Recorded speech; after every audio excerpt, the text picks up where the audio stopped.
Morning, Commissioner. Hey, good morning. How are you? Good. So, let me know when we're ready to start. I'm ready. All right, we're recording, okay? I'd like to call the 270th meeting of the Equal Employment Practices Commission to order. Executive Director Jean Victor, if you could please call the roll of the commissioners. Yes. Chair and Commissioner Alden Veneer. Present. Vice Chair and Commissioner Elaine Reese. Present. Commissioner Manaska Alcantara. Present. Commissioner Nicole Yearwood is just walking in. Let's hope that, say present. Stay present. Say present, Commissioner. And Commissioner Ngozi Akabu. I'm sorry, I forgot this was supposed to start at 10. So it goes and texts me talking about I'm on the phone. We have all the commissioners present, we have quorum. Next order of the agenda is approval of the minutes on November 2nd, 2023. We have a motion to approve by Commissioner Reese. We have a second by Commissioner Alcantara. Any discussion on the minutes? If no discussion, all in favor of approving the minutes, say aye. Aye. Opposed? Any abstentions? Hearing none, the motion passes. Next, we have the approval of audit resolutions for 2023 final determination resolutions for three agencies: Department of Small Business Services, Brooklyn Community Board 11, and Brooklyn Board 13. Actually, if I can ask the executive director to just read the resolutions in for the record before we have a motion to approve. Yes. So for 2023 final determination resolutions, we have resolution number 2023 AP/270-801, Brand 2023, Department of Small Business Services. We have resolution number 2023 AP/270-481, Branch 2023, Brooklyn Community Board 11. And we have resolution number 2023/270-483, Brand 2023, Brooklyn Community Board 13. I moved it, baby. Approved. We have a motion for approval by Commissioner Reed, seconded by Commissioner Alcantara. Can you do me a favor, Manny? I'm having, it's covering Commissioner Carlos' face. There we go. Now we- Any discussion on the resolution? All in favor, say aye. Aye. Opposed, say nay. Abstentions? Hearing none, the motion passes. Next, we have the 2023 compliance resolutions for 1, 2, 3, 4, 5, 6, 7, 8, 9, 10, 11 organizations, 11 city agencies. If Executive Director Jean Victor, please let me talk. Okay. So we have resolution number 2023 AP/270-7, paren 2023, C47, Brooklyn Community Board 17.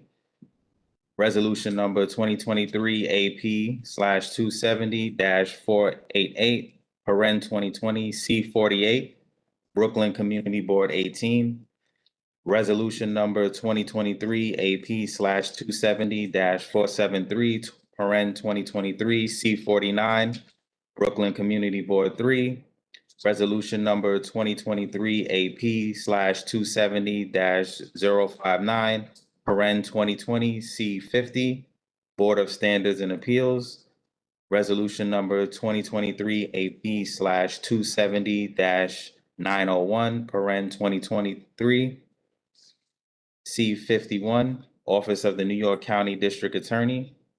Resolution number 2023 AP/270-009, paren 2023, C52, New York City Employees Retirement System.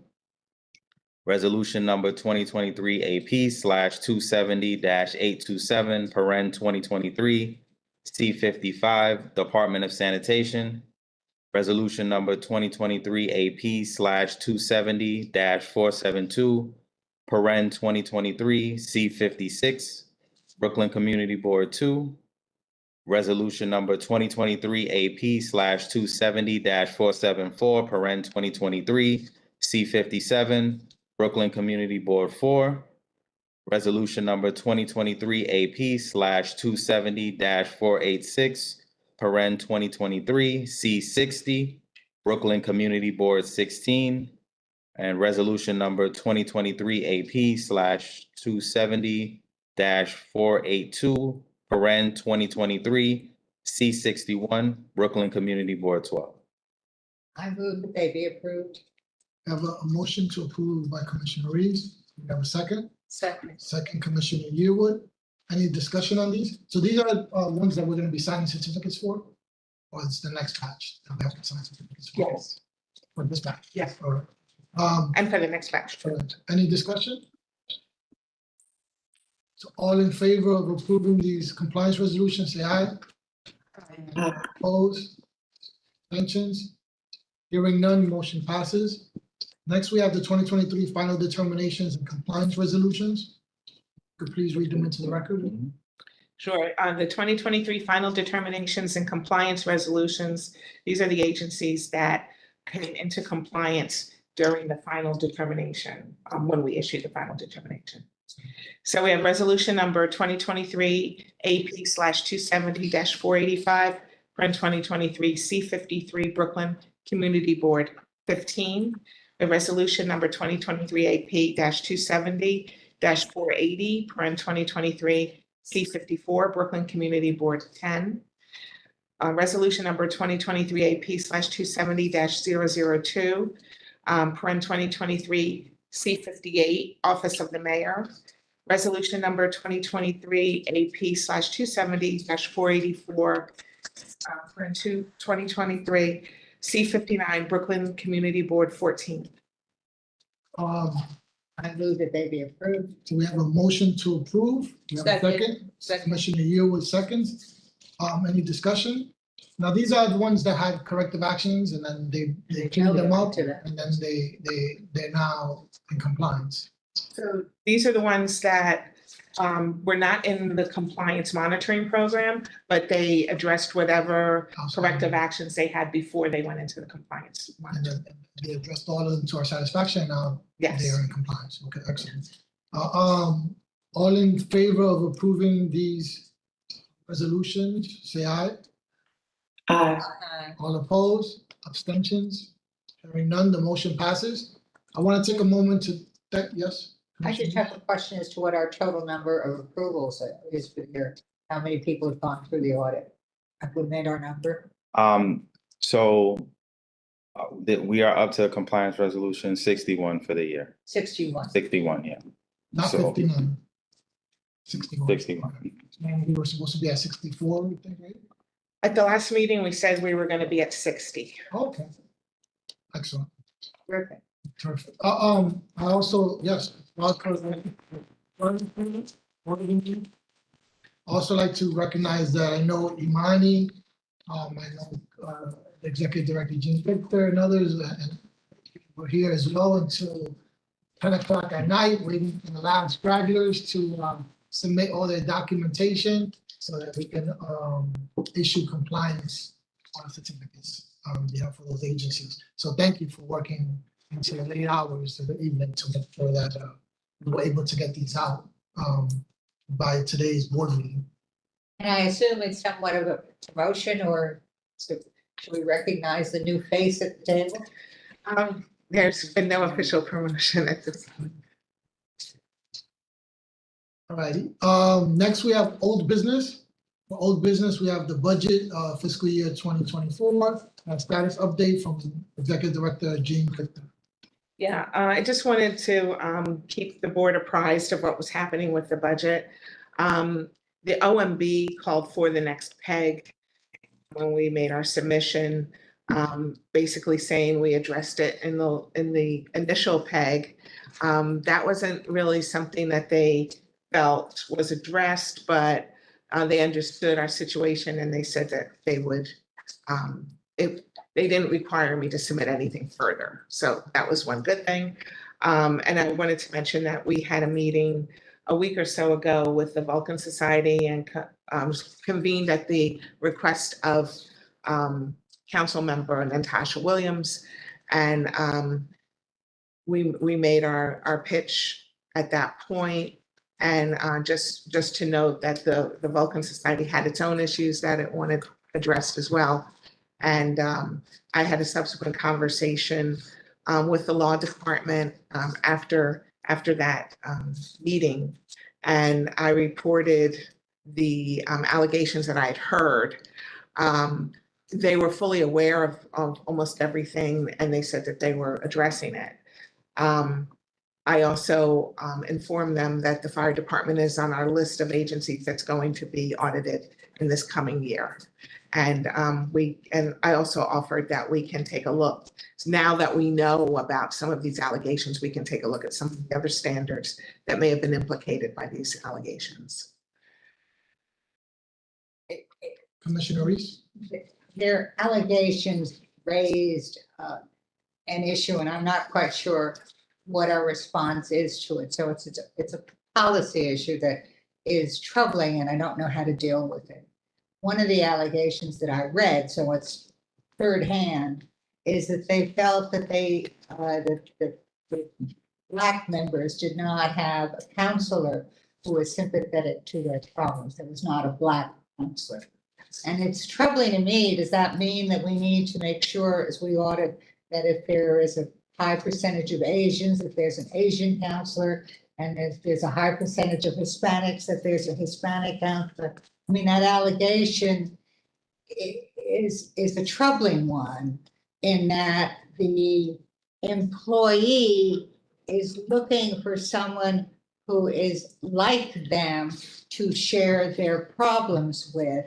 And yet the next question is, since we have such a difference of all sorts of different groups, does that mean even if we go into a Hispanic that we need to have a Puerto Rican counselor and a Dominican counselor, because they don't necessarily share the same culture either, as I understand it? And what about the poor Jew that's walking in? Do we need to have a Hasidic counselor sitting there because the Orthodox Jews don't feel as though someone understands their culture and their customs and their needs as an employee to leave at 2 o'clock in the afternoon on Friday and not to work late, even if there's work due?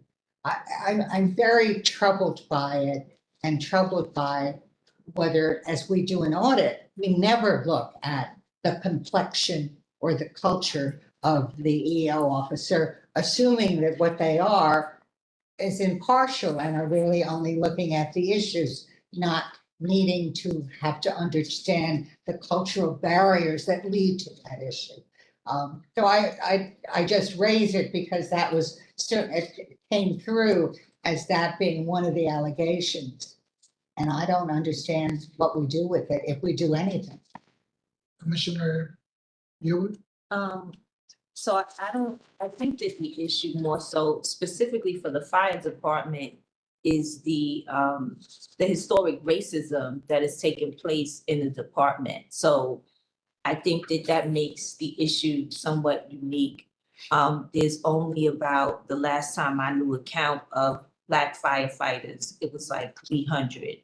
And it was, I want to say, was it 2 or 3% of the fire department that is made? Tiny. It's very small. But so is I the group think- of women. Right, exactly. No, say, I don't disagree with that. So what I'm saying is, I think that between that small number and then the history there, they want someone maybe that they can feel comfortable with. Now, I don't know what we do in terms of an EEPC, but I do understand maybe why at the fire department that could be something that's an issue because of the historic discrimination that took place at the department.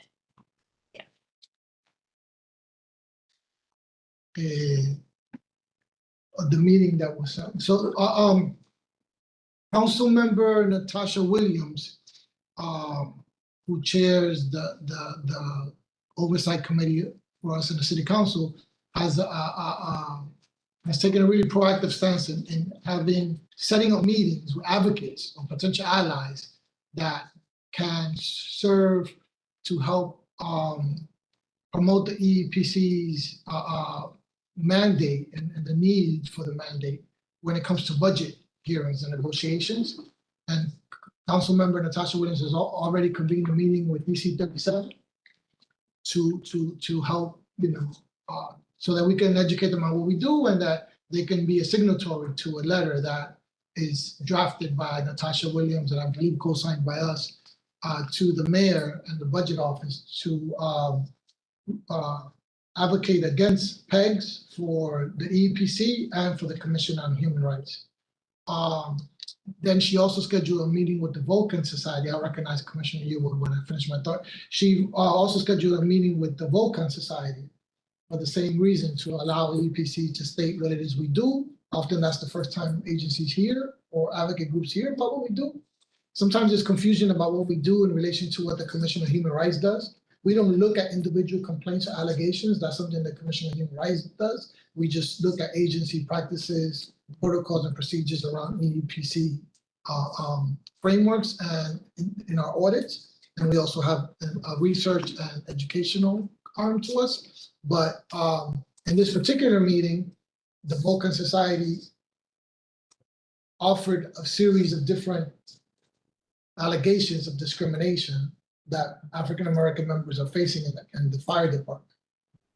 Because these allegations were expressed at this meeting, and they thought this meeting was, part of the meeting's purpose was to deal with some of those allegations, we had to clear up that our agency is not mandated to deal with individual allegations and complaints, but because Executive Director Jean Victor is a mandated reporter of such, once hearing such allegations, she then, after the meeting, called the Department of the Law Department just to apprise them as to what she heard and her concerns. In that regard, the Law Department assured her that they are aware of the specificity of the kind of allegations that she raised. Okay, so that's where we're at now.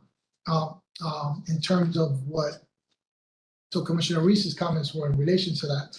All I can say about the fire department in relation to that, and kind of in line with what Commissioner Yearwood said, is that I suspect from my understanding from the conversation was that as a result of the 20-year-old consent decree that the fire department has with the federal government monitoring and with the city in terms of a consent to monitor those practices, they've hired a chief of diversity, they've hired different compliance folks who may or may not be white or black. I got the sense that they might have even been African American, because they said that they had hired because of all the work that the Vulcan Society had done historically over the decades, and yet they're not being responsive.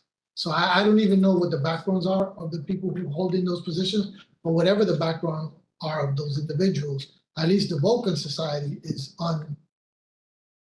unsatisfied with the way in which some of these complaints are being dealt with, particularly the time lapse. I think they mentioned that 6 months or so, or over 6 months pass before cases are even resolved or mediated.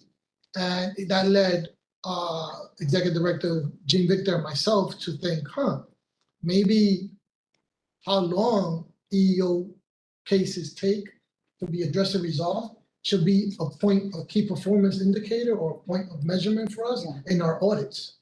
Because maybe, how they say, justice delayed is justice denied. The idea that, if you have a complaint and you have to wait months on end, 5 months, 6 months, 7 months to a case to be resolved or mediated. Meanwhile, you have to kind of still work together with the person you might have issues with. They might have discriminated against you or had a hostile work environment created. This lapse of 6, 7, 8 months. I don't know what it should be, but I think we can all agree that over 90 days of not resolving something kind of does get out into the outer bands of what's acceptable, what should be acceptable practice. So that's something that we thought about maybe including in audits. We have Commissioner Yearwood. I have more to say about that in executive session. But I was going to budget because I thought we had moved on to budget. But in terms of the budget piece, I did see the chair of the City Council Finance Committee Councilmember Justin Brannan, he was recently on New York One, talking about the fact that the council was pushing back on the across the board pegs. You know, and literally because of the effect that it does have on smaller agencies. So I was wondering if he was also brought into the conversation around our agency. Not that I'm aware of. He should be the recipient of the letter that we created around Pikes. June, if we could send it to him. I think he was, but I'll double check. Okay. Thank you for that. We definitely need to make sure he gets the letter. Commissioner Reese? I think if we are going to audit the timeline, we ought to tell everybody with sort of a broad side that that is to please keep records of the time. I think you may find some agencies for obvious reasons not keeping these records. If there's no mandate that requires them to, I bet they don't.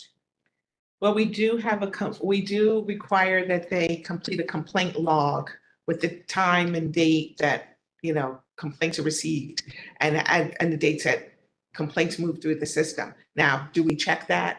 No, we don't.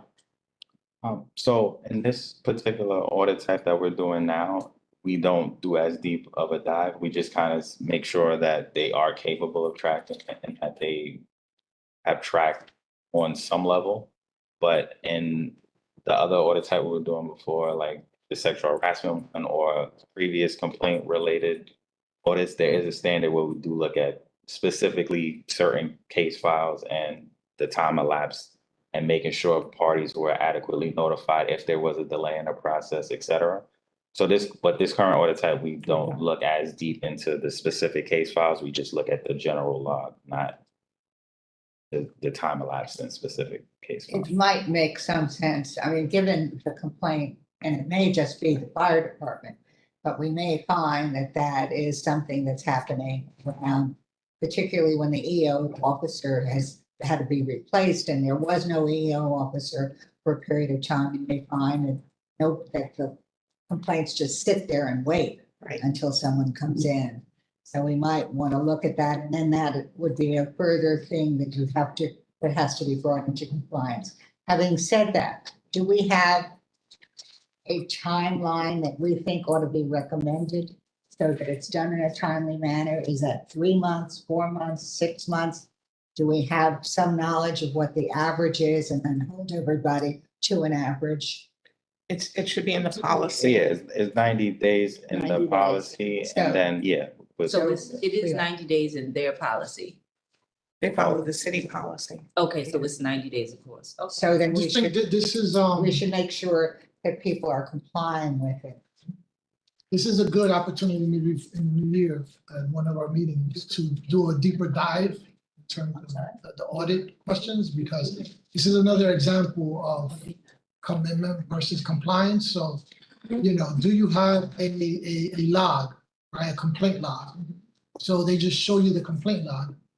And then that satisfies that question, whether you have a log or not. Right. Meanwhile, the lived experience of people that are city employees, the complaint log itself may not be as important to them as the time that's lapsed between when they make a complaint and when different thresholds or different things happen. Right. So maybe aligning, you know, having a deeper dive in the new year about how, to what extent, what we audit is mostly aligned with what really matters in terms of the lived experience of individuals that may be confronting discrimination. And time lapse is one of those very important variables. I think many of us would agree. So just so I'm clear though, we've just completed 2 years of a 4-year audit cycle. So I know that we don't normally change the audit in the middle of the cycle, but I was thinking just for the one particular agency, since we became aware of matters, we could take that deeper dive with that agency as opposed to making the changes and changing the audit for all the remaining agencies. In terms of No, I that, in think terms of what- that, my sense is, and I know it's unusual, but if you just do the fire department and others are in the same non-compliance, it's not fair either. I'll say, since So I it's an think you need to operational, do it. since it's an operational issue, I would say we do it in executive session if it's more Thank required in terms of what it is that we expect. Yeah. Next order of business, we have procedures for remote attendance, final version. Okay, we had sent them out to you. I don't know if you've had an opportunity to look at them, but at our prior meeting, I had said that I was gonna go back and tweak the procedures for remote attendance, which I did, and I highlighted the changes. So basically, all I did was separate out disability from extraordinary circumstances. And if a commissioner has a disability, then they may attend the meeting remotely and they will count towards the quorum. If they have extraordinary circumstances and are attending the meeting remotely, they don't count towards the quorum. In both cases, they can vote on business.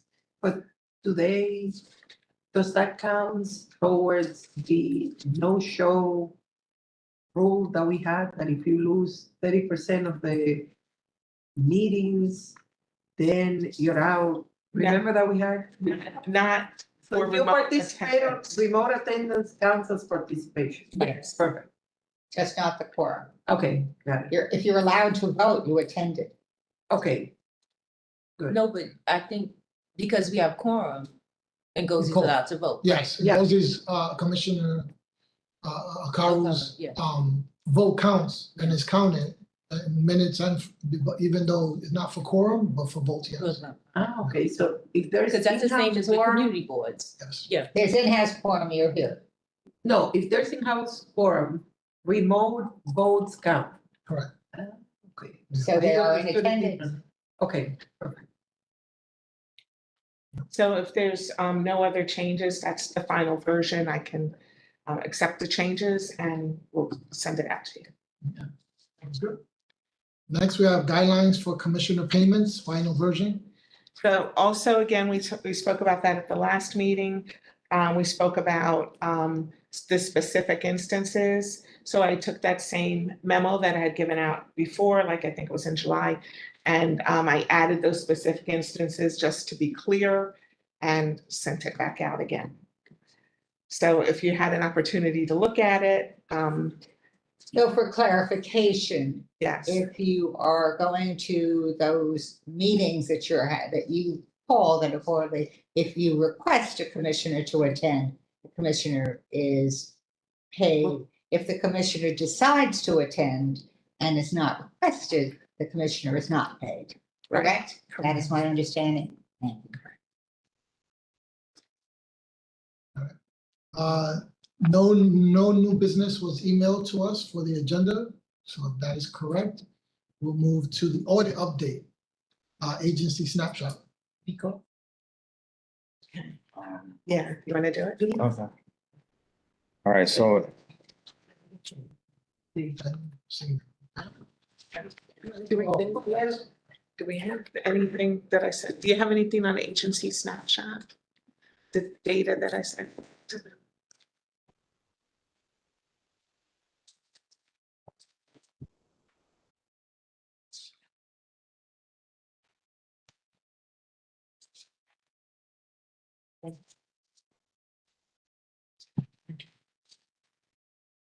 Thank you. so Thank you. I'll just start with the general. Yeah. State and then go into the executive general. Okay. So in terms of the audits, as far as preliminary determinations, all preliminary determinations have been issued. And there are 4 remaining final determinations to be issued. And of the 4, we're on target for all 4 to be sent out still within this calendar year. And as far as entities in total. Which paper am I looking at? Oh. And where should I be directing my attention to? So he's just talking more in general. Okay. And then I was gonna get into this next, okay. Yeah, and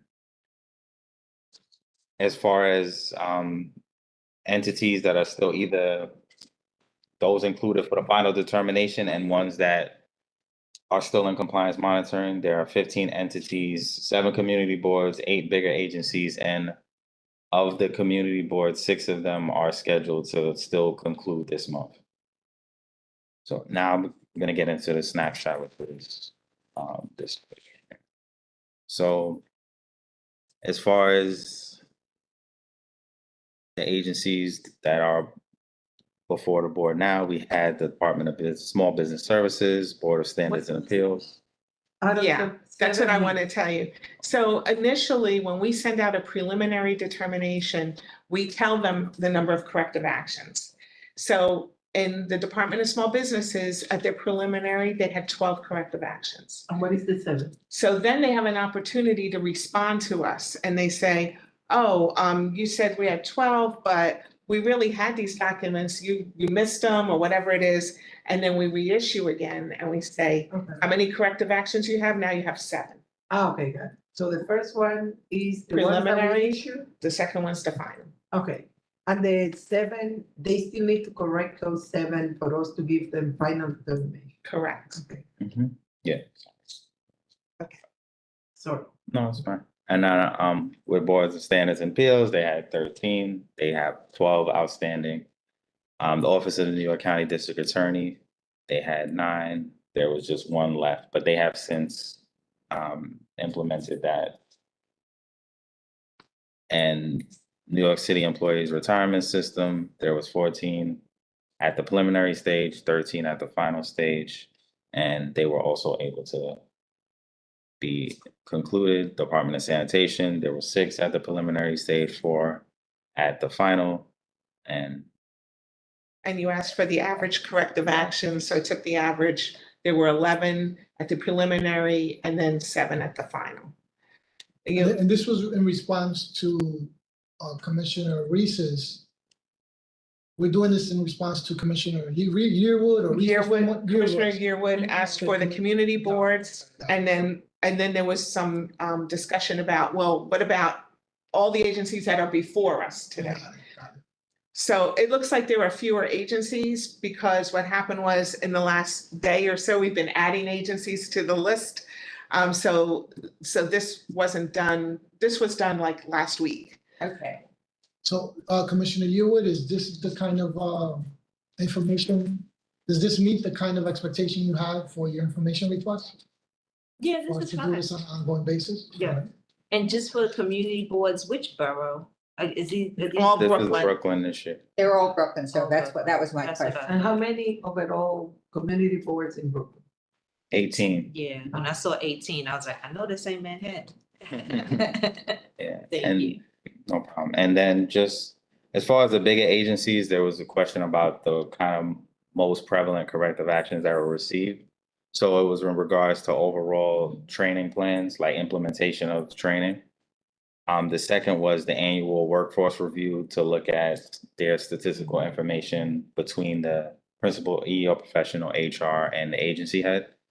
And then the third most prevalent one was regarding designation of a career counselor and making sure that all staff were made aware of the designation of the career counselor. I just wanted to remember, my memory was that the New York City employees retirement system was a problem 4 years ago as well, in terms of number of corrective actions, and it took forever ultimately for it to get through the process. So that is my recollection. That's before you were here, obviously, but that's my recollection.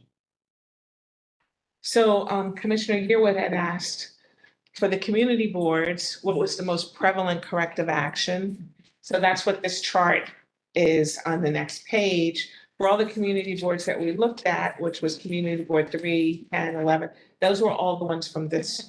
EEO and sexual harassment training, Jason. So yes, that was the most prevalent.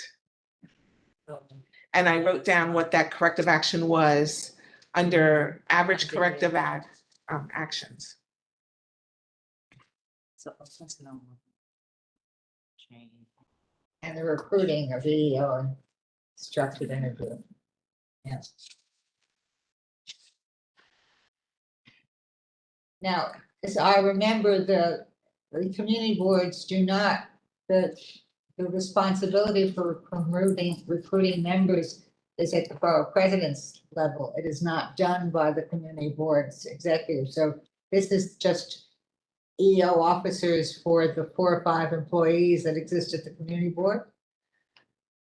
So, yeah, I think there's a combination of Yeah, that. so from what we've heard from the community boards, the chair and sometimes a committee an executive committee are involved in part of the process. And they work in tandem with the borough president's office to make those Some of the appointments. managers do and some of the Yeah, managers so some of the don't. district managers were, and chairs were involved at some.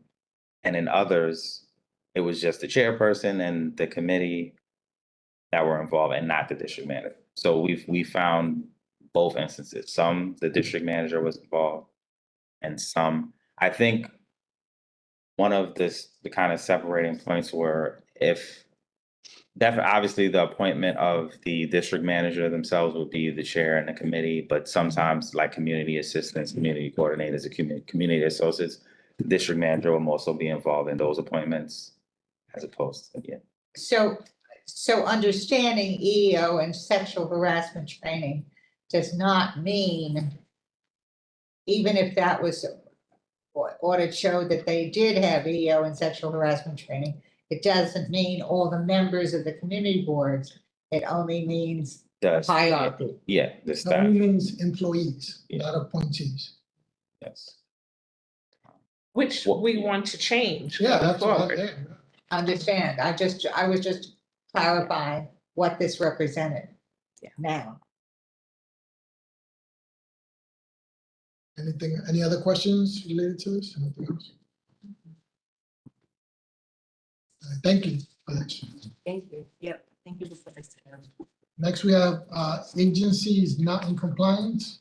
Audit update, section B. So when we put this on the agenda, there were a couple of agencies that were not responding to us. And, but I think that's been resolved at this point. Yes, except for the easy thing, I don't know. Right. About that. That was, But yeah. later, oh, okay. But yeah, there were a few community boards that there was a little bit of a delay in the process, but we were able to kind of work with them in tandem with the borough president's office and all reach and get them into compliance within the time frame. So, Right. Yeah.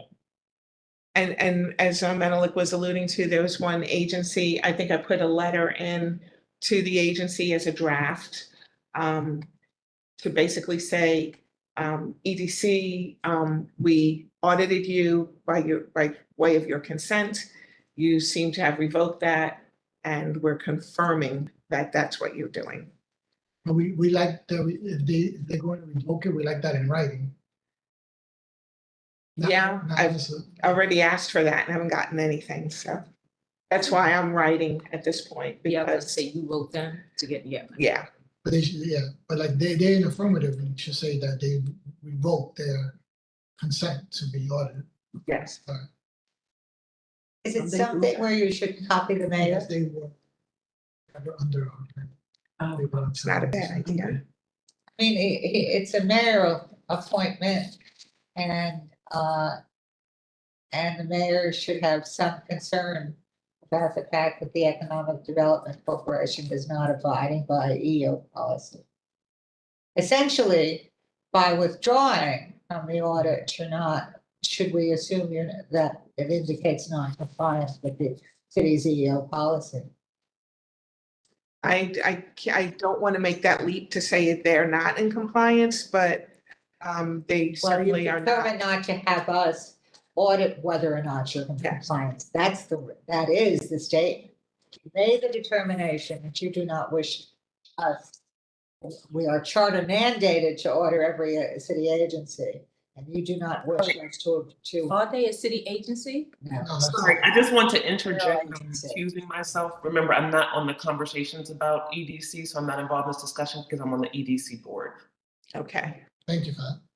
But No. they are they are appointed by the mayor, they get their funding from the city. And so you have determined that unlike all the other agencies and even some of the district attorney's offices, you are unwilling to participate, or you're withdrawing your willingness to participate in our audit of the mandated EEO, federal, state, and city policies. I mean, I make it a stronger letter, and I would copy the mayor's office. Should I also copy Council Member Williams? Yeah. that would- Yeah. Yes. And maybe even the controller.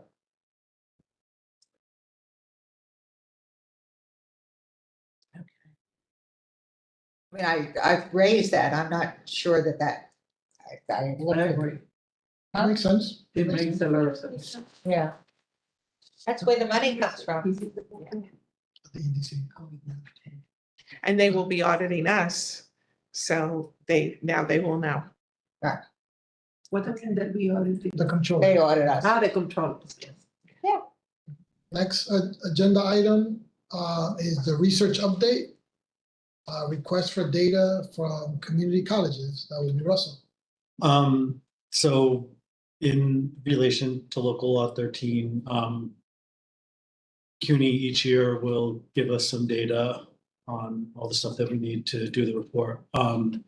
We had asked for additional data back in April. The request was acknowledged, but never officially responded to or affirmed or denied. And so in the past few weeks, Jean has actually reached out to some of our point people at CUNY to talk about the possibility of getting more. So those discussions are ongoing. I wasn't part of the discussion, so I don't know if you want to add anything to it, but just to say that we're trying to make some progress on that. Commissioner Reese, if we could let Jean give us an Well, I update. have a comment on the data. CUNY has something called CUNY First. I mean, they have all the colleges, and both the full colleges and the community colleges, of which we have jurisdiction, submitting their data to a central space. There's no reason why that centrally located data can't be submitted. It's not the individual colleges. It's called CUNY First. I don't understand what the holdup is or the magic. I know that they're reluctant to share. I accept that. Yeah. But it's gross data. It's not, it's just numbers. So because they never officially responded, I don't know if their hesitancy is based on they physically can't get it to us or they don't want to. So I can't respond to what database it's in and how feasible it is. I don't know if it's a logistical question or a legal question on their end. So until we have the further conversations, I don't know really what the issue is. Could talk to their general counsel's office. And again, we don't have an agency counsel, and that's one of those things when our agency counsel, when we do hire one, we'll have a little bit more bandwidth around these kind of questions. So I did speak with one of the representatives from CUNY, and it was explained to me that there's just a hesitancy to provide the data. There was a feeling that our request was overbroad, and no one ever said anything to us about it, so we didn't know that. And there's also a hesitancy because they feel that if no one wants the data to make them look anything other than stellar. So there's this fear that something would be published that would be less than complimentary. So. We'll leave that there. Any other updates then on the community colleges from Russell? No. Okay. Which means that we don't have a report yet, right? We don't have anything remotely close to. No, well, we will publish the report the way it's been done. We were trying to do something a little bit better, to do a deeper dive into some of the examples and to some of the particular issues. So the report will be issued. It'll probably be a little bit past for the community colleges, it'll probably be a little bit past the February 15th deadline. So, yeah, but I think the Yeah. commissioners are less worried about the deadline than the content. So if we feel the report is not really saying anything or really up to the kind of standards that the EPC should really want to be projecting, then we need to, we haven't reviewed the report yet, so we have to, first review it and then decide, how to proceed in that regard. Commissioner Reese? I want to go back to the point that you made, which was that they're afraid that the data would be less than complimentary.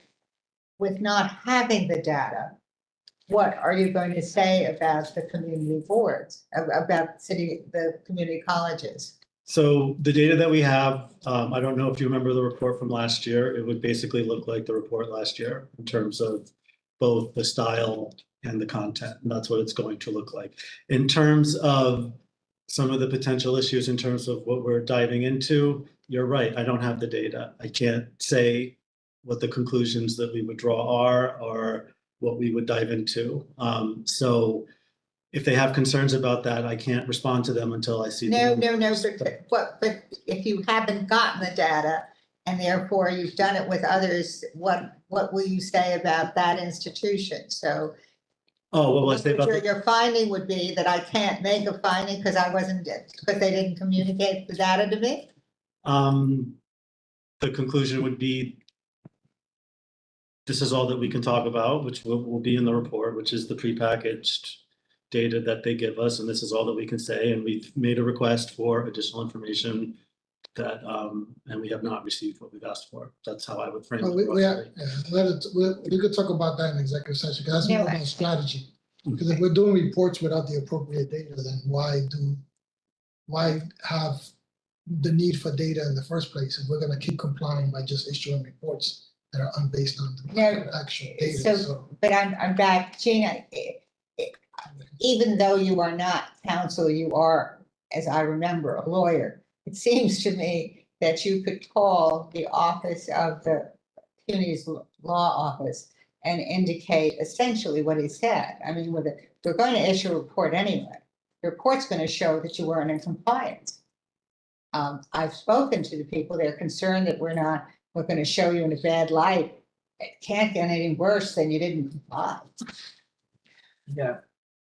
I mean, I tried because the council can tell them to share the data.